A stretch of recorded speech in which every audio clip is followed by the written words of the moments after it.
Good morning and welcome to the weekly reminders. Happy Thursday. I hope that you guys are enjoying these hot early summer weather. My name is Lauren and I am a program coordinator for reMIND, and today's topic is emotional resiliency. I think we can learn a lot about people by seeing how they react to stressful, sad, or even traumatic situations. Do they panic or get angry? Do they shut down? It turns out our ability to cope with adversity is called emotional resilience. And the good news is, if we're intentional, it's a trait that we can build and improve over time. I personally believe that our most challenging experiences build our resiliency. It involves valuing connections, creating emotional safety, and making space for self-compassion. So what is emotional resilience? Have you guys ever heard of that? Well, today I'm going to tell you about it. To put it simply, emotional resilience is the ability to cope with something in a healthy and constructive way. It's not an outcome, but rather a series of attitudinal and behavioral choices for dealing with trauma, tragedy, and other significant life stress. It's based in being emotionally flexible, having a positive outlook, and self-regulating. So when I think about being resilient, what does that look like? Think of it like a bamboo in a hurricane.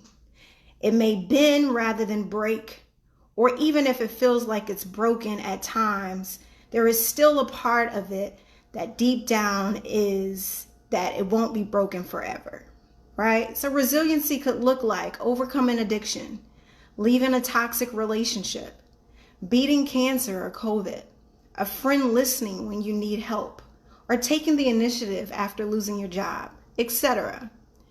Building emotional resiliency tends to start when we are children. Can you believe that? All those times that our parents let us figure things out on our own, that actually pays off. That being said, emotional resilience can be strengthened later in life by facing different struggles and learning from each of them. So how does emotional resilience help in our everyday life, especially what the circumstances that we're going through in our nation today? The quality of emotional resilience can keep us from panicking during periods of uncertainty, and it can help us with anxiety by slowly building up a tolerance for discomfort. Being emotionally resilient doesn't mean being emotionally void. Instead, it's a healthier, more mature, and more optimistic approach to coping with stress, tragedy, and setbacks. And I can honestly say, over this time period in 2020, and dealing with COVID and various situations, economic downfall, we have to be resilient to be able to cope and get through these circumstances. It's about having a higher tolerance for negative circumstances and a smoother time managing our emotions and our reactions. Once we have grieved or vent and taken pause, can we try to see the silver lining or reframe our perspective, even through a tragic or life-altering event? It's a tall order, but it's possible to strengthen these emotional muscles. So ultimately, building up emotional resilience is the practice of learning to find hope in tough situations and, in essence, gain them from going through difficult times. So I'm going to tell you how to gain and how to build up emotional resilience. Building emotional resilience requires you to be intentional in both your thought patterns and your actions. What at first will feel forced or challenging will become mental health habits you can take and utilize in the rest of your life. So here are some ways to build your emotional resilience. 1, emotional awareness. Emotional awareness means understanding what you're feeling, what others are feeling, and why. This type of emotional understanding allows us to respond appropriately to others and to better regulate and cope with difficult emotions such as anger or fear. 2, cultivate optimism. We can practice optimism every day by choosing to see challenges as temporary instead of permanent. I think for me, that is on my mind constantly, right? Especially during these times of COVID. Trying to reframe our mistakes as behavioral choices versus unchangeable personal traits. Knowing our focus of control is internal and not external. So focusing on the things that I do have control over and things that I don't. And empowering ourselves to change what we can and accept what is out of our control, right? So I challenge you. I encourage you to rethink how you reflect on those mistakes or some mistakes that you've had. Instead of letting the negativity of those experiences replay on this exhausting loop in your mind, think about it and how you can navigate your own story to make it an experience that you can see the silver lining, you can see a positive aspect in that mistake or in that circumstance. Okay? 3, practice mindfulness.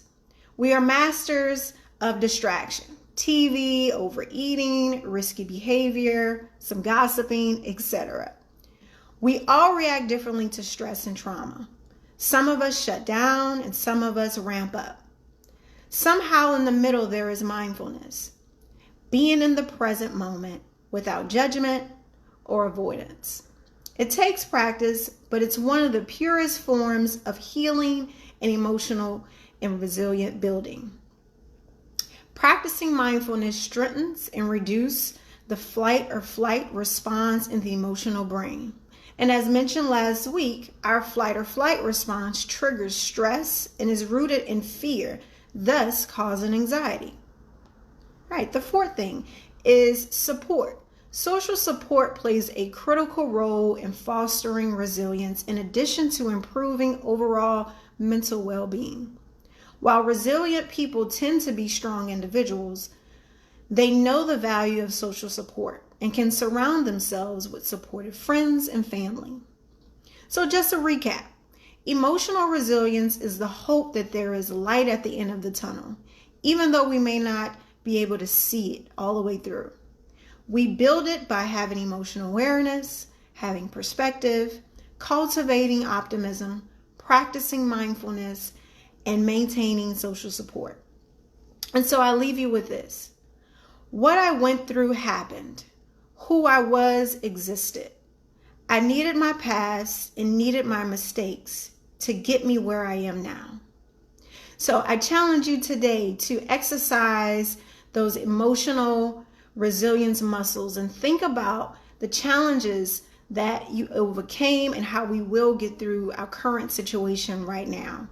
Thank you for tuning in. Stay safe and connected. Also, please join our online groups at supportgroupcentral.com/remind.